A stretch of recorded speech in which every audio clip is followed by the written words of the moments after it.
வணக்கம். இன்னைக்கு டே 32 மூணாவது ப்ரோமோ ரிலீஸ் ஆச்சு. அது விக்ரம் இருக்காப்புல, அவர் வந்து மேனேஜரை போட்டிருந்தாங்க. அவர் வந்து ஒர்க் பண்ணிட்டு இருக்கும்போது நிறைய டிஸ்டர்பன்ஸு, சாண்ட்ரா அவங்கன்னு சொல்லி ஏகப்பட்ட பேர் டிஸ்டர்ப் பண்ணி அவர் ரொம்ப மனசு உடஞ்சி போய் வேறு வழியே இல்லாமல் என்ன பண்ணிட்டாப்புல, ரிசைன் பண்ணிட்டு அதுக்கப்புறமேட்டு வேறு யாருக்கோ கொடுக்குறேன் அப்படின்னு சொல்லிட்டாப்புல. அப்புறமேட்டு சபரி வந்து பார்த்தீங்கன்னா அந்த போஸ்டிங் வந்து எடுத்துக்கிறேன் அப்படின்னு சொல்லி வந்து முதல்ல பாரு வந்து அந்த சபரி வந்து எடுத்துக்கோன்னு சொல்லியிருந்தாங்க.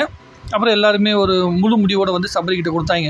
அந்த அழுத புலம்புன அந்த விஷயத்தை தான் இன்றைக்கி ப்ரொமோ வந்து ரிலீஸ் பண்ணியிருக்காங்க. நான் இதுக்கப்புறம் நடந்த சம்பவத்தை, பார்வதி சம்மந்தப்பட்ட விஷயங்கள், பார்வதியும் சபரியும், அதாவது சபரி மேனேஜரான பிறகு 2 பேரும் பேசிக்கிட்ட விஷயத்தை ஆல்ரெடி நம்ம வீடியோ போட்டிருக்கோம். இதுக்கு முன்னாடி வீடியோ உட்காந்து பார்த்தீங்கன்னா தெரியும். அதெல்லாம் இதுக்கப்புறம் நடந்த சம்பவம்.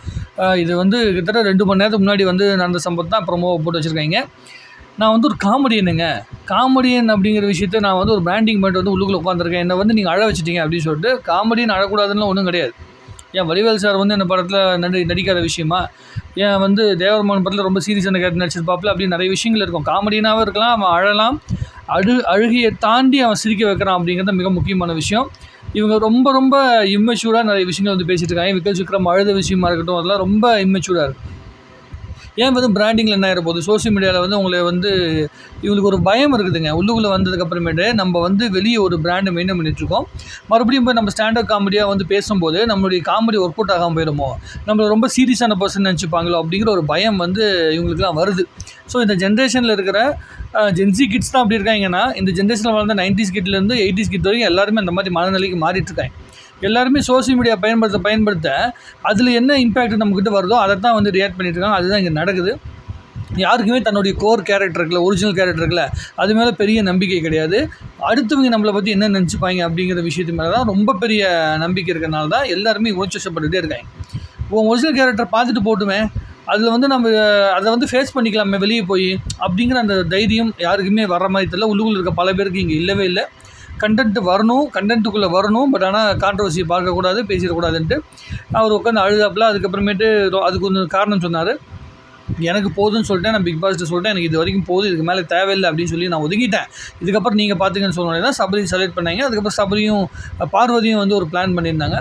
பிளானிங்னு சொல்கிறத விட அது வந்து 2 பேரும் ஒரு டிஸ்கஷன் பண்ணியிருந்தாங்க. அதுதான் பிளானிங்னு நம்ம போட்டிருந்தோம்.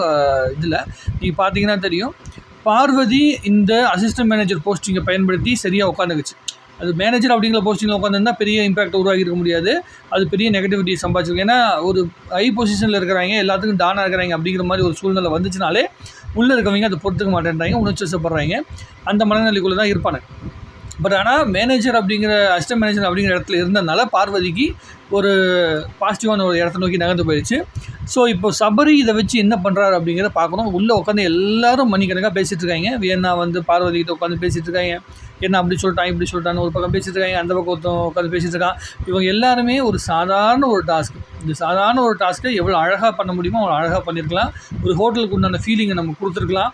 ஆனால் நீ சொல்கிறத நான் எதுக்கு கேட்கணும், நான் சொல்கிறத நீ எதுக்கு கேட்கணுங்கிற அந்த மனநிலை இருக்கிற ஈகோ, அந்த ஈகோ மனநிலைக்குள்ளே தான் எல்லாருமே உருப்படாமல் போயிட்டுருக்காங்க. பிக் பாஸ் ப்ரோக்ராமே உருப்படாமல் பண்ணிட்டுருக்காங்க. இன்றைக்கோட டாஸ்க்கு முடிஞ்சிடும்னு நினைக்கிறேன். அப்புறம் நாளைக்கு வெள்ளிக்கிழமை கண்டிப்பாக பெரிய இம்பாக்ட் ஏதோ ஒன்று உருவாகணும் அப்படின்னு நம்புகிறேன். வெள்ளிக்கிழமை கண்டென்ட் கொடுக்குறேன்னா விஜய் சேதுபதி இந்த மேனேஜர் போஸ்டிங்கில் பண்ணது, அப்புறமேட்டு யார் விக்ரம் பண்ணது, இந்த விஷயத்தை தான் உட்காந்து கேட்டுருப்பார். இந்த அழுத விஷயங்கள் தான் உட்காந்து கேள்வி கேட்டுருப்பார். பார்வதி பண்ண தவறுகளையும் கேள்வி கேட்க மாட்டார். அதே மாதிரி மற்றவங்க பண்ணுற விஷயத்தை தான் விட்டுறாரு. கேம் ஆடாமல் உள்ளே உட்காந்துருக்கோன்னா அப்படியே உட்கார வச்சுட்ருக்காங்க. அவங்கள வெளியே உட்காரத்துக்கான வேலையே நடக்க மாட்டேங்குது. இந்த வாரம் எவன் வெளியே போகிறான் அவன் என்ன தெரியல.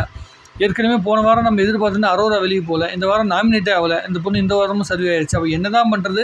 நம்ம என்ன மனநிலைக்குள்ளே தான் ஆடியன்ஸோட மனநிலைக்குள்ளே ப்ரோக்ராம் வரும்னு தெரில. ஒன்று பண்ணுறாங்க, ஆடியன்ஸோட சில கேள்விகளை ஒரு 50% கொஸ்டின்ஸை கேட்டுடுறாங்க. மீதி 50% கேள்வி நமக்குள்ளேயே இருக்குது. லைவில் பார்த்துட்டு இருக்கவங்களுக்கு தெரியும், நிறைய கேள்வி மண்டைக்குள்ளே ஓடிட்டே இருக்காங்க. ஏன் இவங்கெல்லாம் உள்ளே வச்சுருக்கீங்க? வெறும் வந்து ஆடியன்ஸ் எதை பார்க்குறாங்க, மெயினாக வந்து அந்த 1 ஹவர் ப்ரோக்ராம் தான் பார்க்குறாங்க.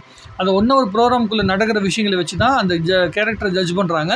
பட் ஆனால் அந்த இது லைவில் பார்க்குறவங்களுக்கு தான் அந்த ஒரிஜினல் கேரக்டர் என்ன, அதுக்கு உண்டான பின்கதைகள் என்ன அப்படிங்கிறது முழுசாக தெரியும். அது பல பேருக்கு தெரியாது. ஸோ ஆடியன்ஸோட பாயிண்ட் ஆஃப் வியூலேருந்து நம்ம யோசிக்கணும். நம்ம லைவில் பார்த்த விஷயங்களை நம்ம அப்டேட்டடாக எடுத்துக்கலாமே, அப்டேட்டுக்காக எடுத்துக்கலாம். ஆனால் அதை தாண்டி அந்த ஆடியன்ஸ் பார்க்குற அந்த 1 ஹவர் ப்ரோக்ராமுக்குள்ளே வர இம்பேக்டை தான் நம்ம நிறைய விஷயங்களை வச்சு பேசக்கூடிய சூழ்நிலை இருக்குது. அதுதான் ஓட்டில் வந்து ரிஃப்ளெக்ட் ஆகுது அப்படிங்கிறது தான் உண்மை. ஸோ இதுக்கப்புறம் என்ன நடக்குது அப்படிங்கிறத பார்த்துட்டு மற்ற விஷயங்களை வந்து பேசலாம். உங்களுக்கு தோன்றதை கமெண்ட் எழுதுங்க. இன்னும் நிறைய பேசலாம். வாழ்க தமிழ், வளர்க தமிழ் மக்கள்.